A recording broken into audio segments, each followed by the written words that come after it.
Hey there, it's Nick. And it's Leah. Real quick thing before we get going.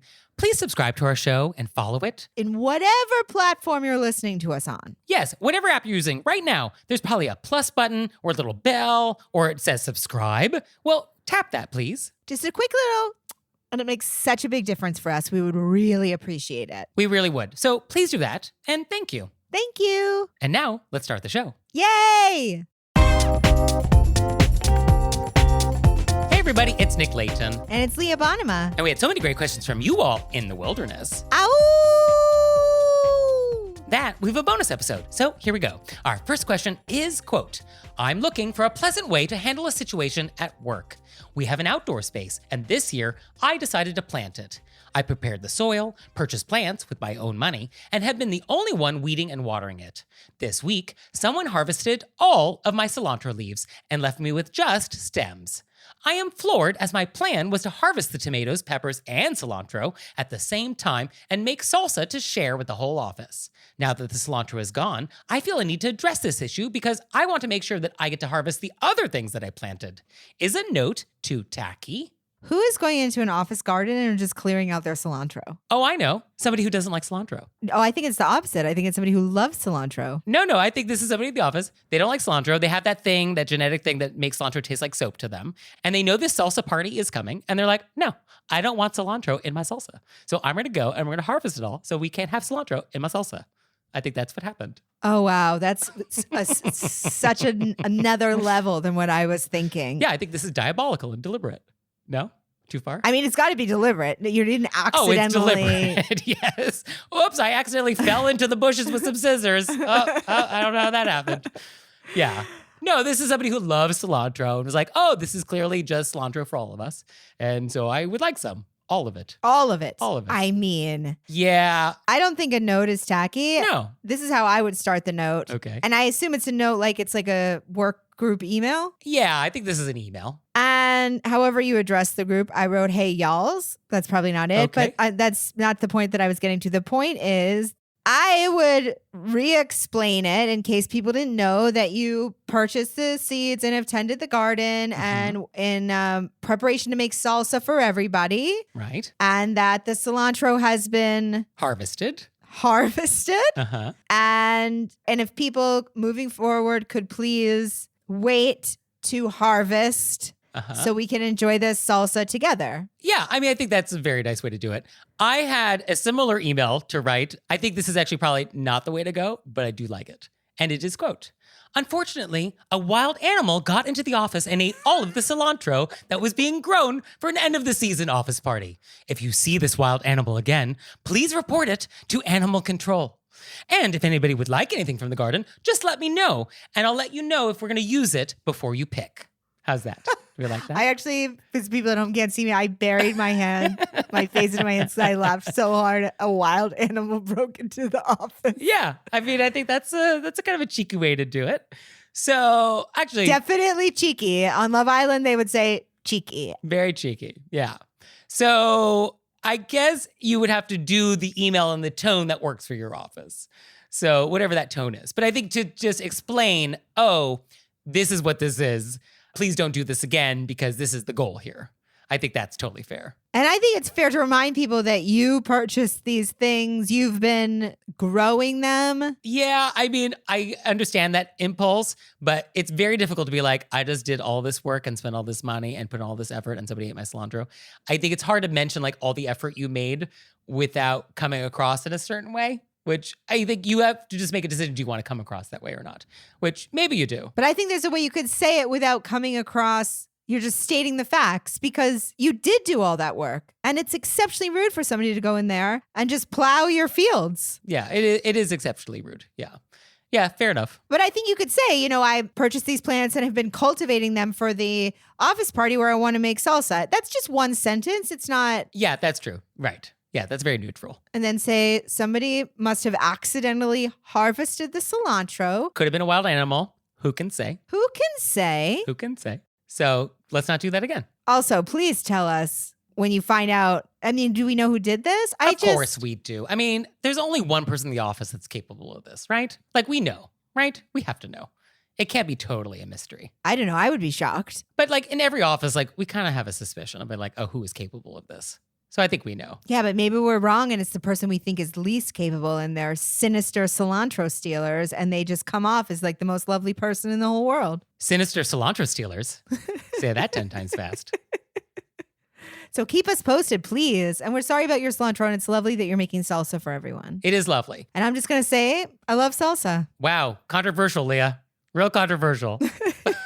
Well, I'm just bringing it up because it was cleaning out the refrigerator time. And I noticed at any given time, I have like 7 different kinds of salsas working in, some days I want this kind of salsas. And it's always my favorite. I'm not even going to call it a condiment. I'm going to call it a food. Oh, do you just eat salsa off a spoon? I mean, maybe I do, maybe I don't. Who can say? Who can say? So our next question is, quote, I live in a different city than my family. Today, I called to speak to my parents, and during the call, they were having their carpets replaced by somebody I went to high school with 20 years ago. My mom asked if she should put me on speaker so I could say hello. I have not spoken to him since I was 17, and I declined. This is not the first time when I've called to speak to my mother, and if she has a guest or a family friend of someone I've not seen since high school, she asks if I would like to speak to them. I have everyone's phone number, email, or social media contacts, and I do know how to contact them on my own. I feel put on the spot and then rude for saying no. Anyone else have this problem? I never like to talk to anybody when I wasn't ready. That's true. Sure. Yeah, you don't want to be caught off guard. Because I feel discombobulated. I mean, you should be nimble enough to be able to handle a spontaneous conversation. But I get that. I'm really not. Okay. Also, this is such a mom thing. Is this not such a mom thing? It really is. I feel like a lot of people probably have this experience. I mean, in general, yes, putting people on the spot is rude. And so you always want to give people an out. And I think the problem here is mom is not giving the letter writer an out. Yeah, and I think we could have a conversation with mom separately. Hey, mom, if I call and somebody's there, I feel uncomfortable going on speaker. I would like to just talk to you, please. And hopefully when she's asking you, you're not already on speaker. And so when you're saying no, the person doesn't hear that part. Yeah, I think you could also say, I'm sort of in a hurry. I just wanted to check in with you. Tell them I said hi. Yes, I think unfortunately, I've got to run, but please send them my regards. Yes. I mean, this is what regards were invented for. I mean, this is why we have regards to give away. That's what I was thinking. This is why we have regards. Yes, and regards do no good if you're keeping them. You have to give your regards. Yes. So yes, give your regards. And what I love about regards is that they don't necessarily have to be warm or good or friendly. They're just regards. They're just I acknowledge you exist. Which I think is the polite thing to do. Absolutely. Tell them I said hello. Give them my regards. Yep. Mom, I called to talk to you. Yeah. And I hope the carpets work out. Yes. And now it's time for Intermezzo. Intermezzo. Have you guys checked out our Patreon page? Because I think it's pretty fun. I mean, we have a good time over there. We do have a good time over there. We would love for you to join us. So go to our website, click on monthly membership, and see if it's something you want to do. Thank you. Thanks. And now it's time for an intermezzo. Intermezzo. So we want to make sure you never miss a new episode. So if you could please subscribe to our podcast in whatever platform you're listening to us on. Yes, whatever app you're using right now, there's probably a plus button or a little bell or it says subscribe. Well, tap that, please. Just a quick little, and it makes such a big difference for us. We would really appreciate it. We really would. So please do that. And thank you. Thank you. So our next question is, quote, my husband and I recently attended a barbecue hosted by some of my colleagues. Like the other guests, we brought along some food and drink, and at the last minute, also decided to bring an apron in case it would be useful for the person doing the barbecuing. Nobody had asked us to bring an apron, but it was gratefully received by one of the other guests, who did all of the barbecuing and cooked delicious food for everyone. A good time was had by all. I forgot to take the apron home, and it was handed back to me, dirty and unwashed, by the host of the barbecue the next day at work. I don't see anything wrong with this, but my husband feels that someone, either the host or the cook, should have washed it first. Your thoughts? I have 2 thoughts on this that are absolutely conflicting. So interesting. I have gone full circle. I have done several 180s to 360s. I've done a couple 270s. I don't know where on the circle I've landed on this. I also am like, oh, obviously there's one answer, but like, oh, actually, maybe not. All right, what are your options? Well, I think the reason that there's multiple answers is that it was forgotten. It wasn't like she left it and was like, hey, you can have the rest of this. And so in this way, if she'd taken it when she left, it would have been dirty. Okay, interesting. So it is being returned to her in the state it would have been had she not been careless or forgetful. Well, I don't want to say she was careless. She was just probably taking so many different things with her. She forgot. True. Fine. Okay. And so if she grabbed it on the way out, it would have been dirty. True. Yes. Because we would not have expected the host or the cook to have washed it during the party. Right. We're just grabbing it on the way out. Okay. And in that way, they're just trying to get it back to her as fast as possible because it wasn't a leave this at your house until I'm back next time. It was a thing that she meant to take back. Right. Okay. Yes, I agree with that. So there's that side of it. Mm-hmm. There's also the side that people might not know how to wash an apron. Like sometimes aprons are different material. That was what I was thinking. Because I was thinking like, yes, it actually probably would be courteous to wash it. Like, oh, thank you for bringing this. This was so nice of you. It actually was a real big help at the party. We enjoyed wearing it. It was useful. Here it is. We're returning it to you clean. But then, yeah. If it had barbecue stains on it and it was like my fancy apron that I loved so much, then you did something where you washed it in such a way that now those stains are set and now you've ruined it. And maybe would it be better had you not done that? I definitely was thinking that. And then the third one is what you just said, which is I always feel like we wash something before we return it. And then there are these two other thoughts. That's why it's just this circle. It's a circle. Yeah, no, that's why I kept going round and around. And then I was thinking, okay, it would have been nice to offer to wash it before returning it. Hey, letter writer, you left the apron here. Would it be okay if we washed it before I brought it into the office? And then the letter writer could say like, oh, please don't bother. That's cashmere. I have a separate detergent I use on that. Right, I only use Woolite. Or, oh, don't bother. Just bring it in. Or, oh, that would be totally fine. Thank you so much. I love that idea. And then that brings me to my first idea, which is they have this party. Right. And so ostensibly they're like picking up, they're getting everything back, and then they're trying to get her back this apron the next morning. Right. So I feel like maybe they were running out the door and they thought, oh, I also want to get her that apron. But they weren't even finished cleaning up from the party yet, But they were so invested in getting it back. True. So I guess the question is, what would have been better? The speed of the return or the condition of the apron? And that we can't decide. We can't make that decision for you. Right. I think only you can decide what was more important. But I don't think this is a hard answer one way or the other. No, I don't think there's anything definitive with this one, which is why it's a great question, I guess. Because there are definitely things that I wouldn't want other people to wash. But then would you let people borrow those things? Well, if I was thinking, oh, I'm going to bring it right back with me, but I just forgot it. Okay. And I guess, is there such thing as an apron that like is so precious that it has to be washed in a special way? I don't know. I haven't seen this apron. I think at the end of the day, always ask. I mean, so many etiquette crimes happen in the ambiguity of it all. And if we just clarified, like, oh, would it be okay if I wash this? Because I think we agree it would be courteous to wash something before you return it. I mean, that is a default setting for most things in the world. And so that goes for dishes you're returning, that goes for Tupperware, that goes for aprons. I mean, kind of goes for anything. And although maybe not cars. I don't know if I would like actually wash and detail your car if I borrowed it for the day.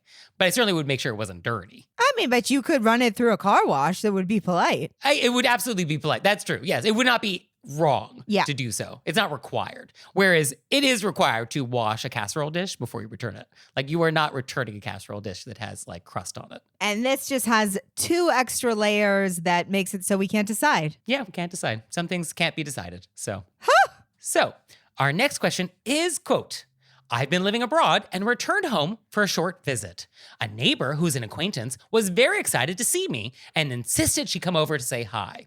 I accepted, but explained my best friend was coming over shortly for me to meet her new boyfriend, so it would need to be a quick visit. Not only did she not leave when my friend arrived, she stayed for hours, drank a lot of wine, and monopolized the conversation. I was trying to visit with my friend and ask her new boyfriend questions, only for the neighbor to take over the conversation and talk entirely about herself. She didn't leave until after midnight, leaving only a small amount of alone time with my friend. What is the polite way to get rid of a rude and an uninvited guest? I mean, This is Yeah. one where you wish you could turn back the wheels of time. And when she said, "Can I come over?" You say, "Oh, I can't. No. I'm sorry. I have No. friends coming over." Busy. Yeah. But I mean, who would have guessed that she would just come in and stay until midnight? Yeah. No, that feels a little extreme. Yeah. Way to read the room there, neighbor. Woo! Yeah, there were definitely some opportunities that I think our letter writer could have taken advantage of. So the first opportunity was when the friend and the new boyfriend did arrive. That was a great occasion to be like, okay, thank you so much for stopping by. The thing I mentioned when you wanted to come over is now happening. So our time together is now done. But thank you so much. Like that was definitely an opportunity that I think we missed. I think we probably missed it because we assumed that somebody would get that. Yeah, some people don't get those hints. It's almost to the point where you got to be like, if you can't get them to leave, you have to be like, "Oh, we were going to go to Applebee's. We have to leave," and then leave with your friend. And be like, "You got to get out of my house." Yeah, a different location. Yeah, to try and get rid of them. I mean, that seems extreme, but I guess that would work. Although this person would be like, "Oh, great. I love Applebee's. Let's go." It's just so uncomfortable. I feel like I'm getting a rash. But I think the polite yet direct approach, this is a great occasion. Like, this is what this was designed for, which was like, "Oh, I'm so sorry. You need to go because now it's time for my friend and us to visit." Like, I think that's just what you say. But I feel like it's hard if the friend comes in, we didn't do it, and then you're an hour in, and then to be like, "You got to go now." It seems almost impossible to say it at that point. There's a window of opportunity for this, absolutely. And that window definitely closed at hour 4, for sure. But there is a window. But I mean, a lot of etiquette problems don't get better the longer you let them fester. You know, it's usually easier. You got to take care of it right up top. So within 10 minutes of this happening, when they aren't getting the hint, that is when you would probably like signal like, "Oh, okay," before we open another bottle of wine. Be like, "Okay, thank you so much for stopping by.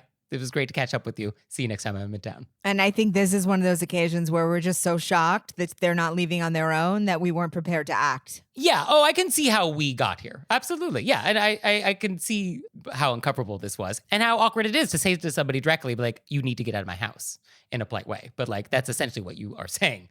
However, cost benefit analysis, you either say that and it's a little awkward, uncomfortable, or you have this person in your house drinking your wine, monopolizing the conversation for 5 hours. And so those are your choices. It's practically a sleepover. I mean, midnight. Yeah.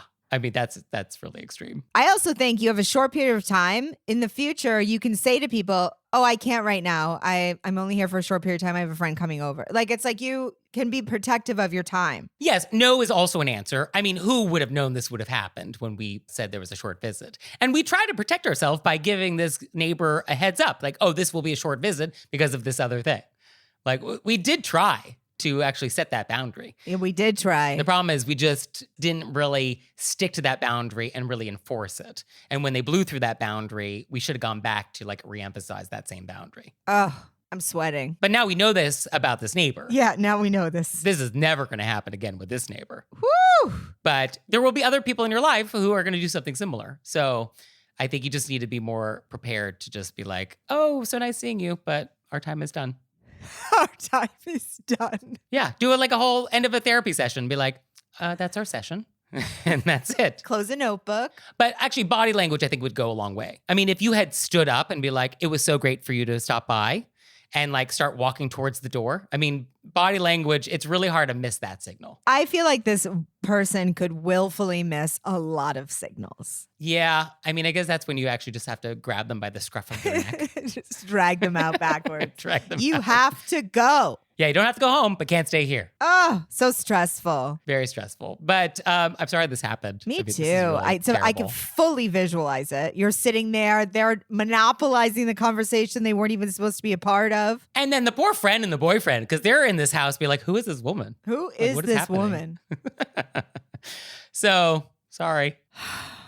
So, our next question is, quote, "I was traveling with a big group of friends last week, and 2 friends started painting their nails on the airplane while we were seated, buckled in, and waiting for takeoff. I was shocked and embarrassed. I would never dream of doing such a thing. And I was about to ask them what on earth they were doing when they were told the tray tables had to come up and they had to stop. Were they totally unaware of basic airplane etiquette, or am I just super uptight?" Yeah, I feel like you can't do nails in an enclosed space. Well, I had some questions to help us come to a correct answer on this. First, Is an airplane a public space?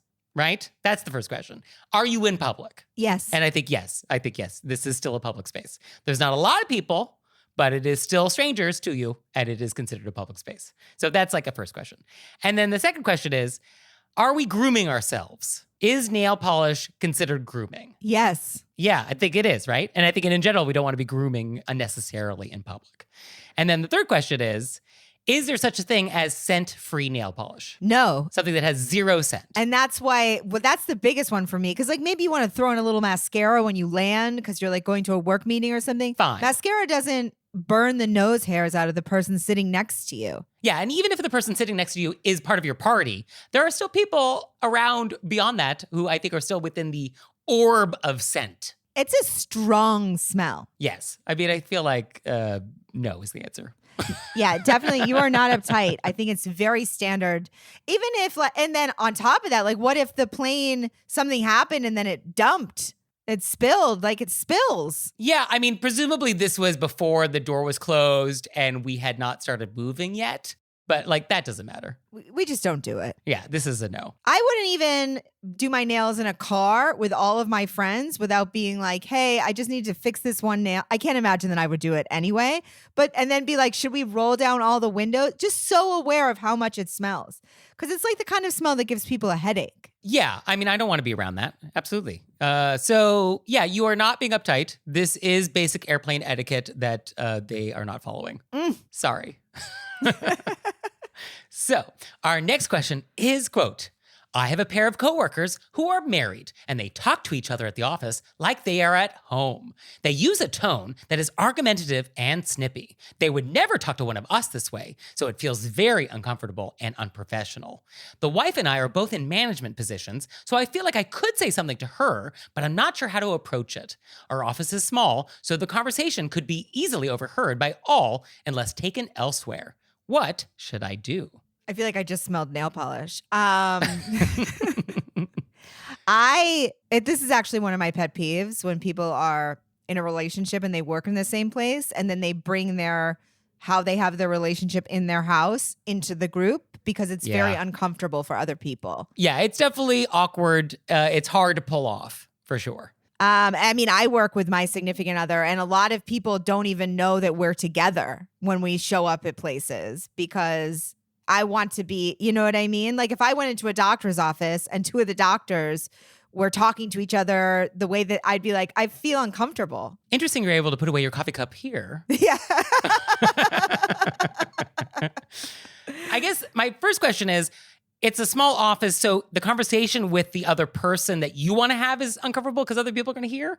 Is that what's uncomfortable? Like, where do we actually physically have a conversation? I think that is what they're saying. Okay. I mean, I guess what is the conversation? Like, please don't bicker with your spouse at the office? I mean, the conversation, not saying it correctly. Like the essence of what the conversation is I don't know if you realize that you're in management. We're supposed to be setting examples and you're making people uncomfortable by the way you go back and forth with your husband. Okay. Yeah, I guess that's good. The idea that you're setting an example for the team. And so you want to set a good example. Not that I think that's the way you should say it, but I think that's because they might not realize that they're doing it and making people uncomfortable. I don't think they realize it. No, this is not something that they're aware is happening. Because I mean, they're living this experience. And so they don't understand how how they act at home is like any different than how they're acting in the office. Yeah. And they probably don't even see it as snippy. It's probably just how they communicate. Well, is this like Who's Afraid of Virginia Woolf? Like, is that what's happening? Which would be amazing. We're just slowly escalate it. Yes. I would love it if it's that. If it's that, actually, make no changes.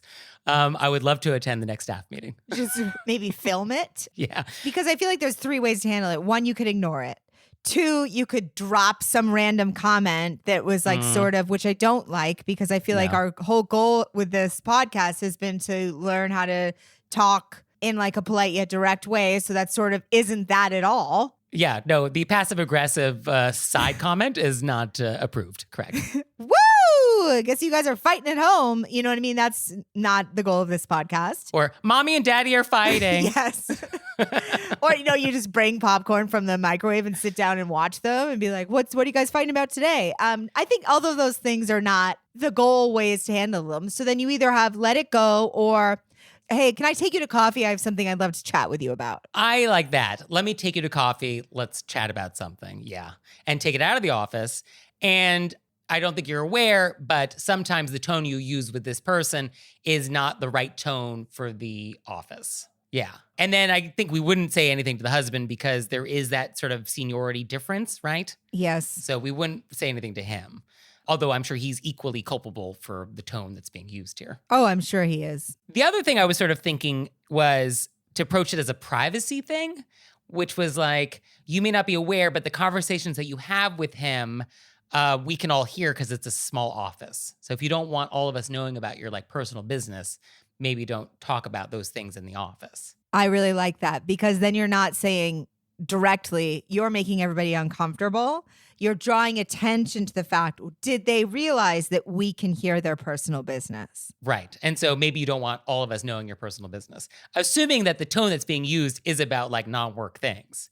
If it's just a snippy tone about work stuff, well then go back to what you suggested originally. Well, you could even say, if it was about work stuff, you could say, I know you're talking about work stuff, but it feels like it's actually about other stuff because of the way you're speaking to each other. Oh, okay. Yeah. And obviously it probably is. Yeah. Yeah. Uncomfortable. Yeah. But this is why working with family is tricky.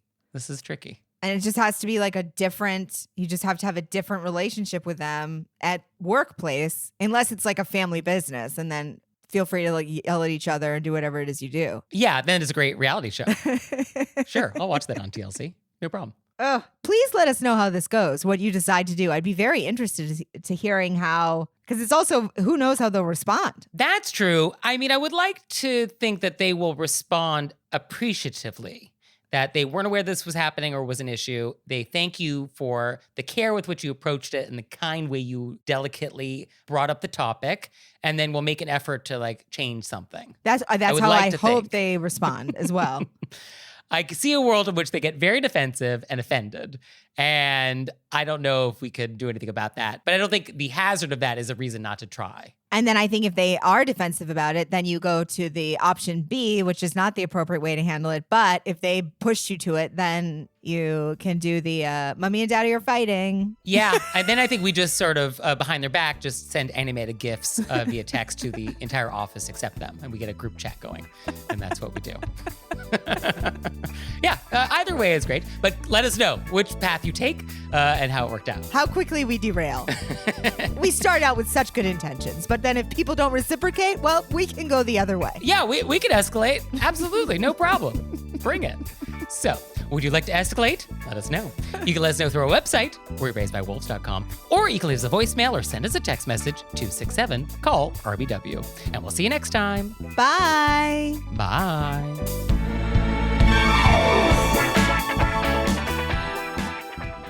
Oh, Leah, one more thing. What? Have you signed up for Patreon yet? I have. Me too. You out there, have you signed up for Patreon yet? No? Well, go to our website, wereraisedbywolves.com, click on monthly membership, check it out, because we would really appreciate it if you'd support our show. We love your support. We would. So please do that, and we'll see you next time. Bye. Bye.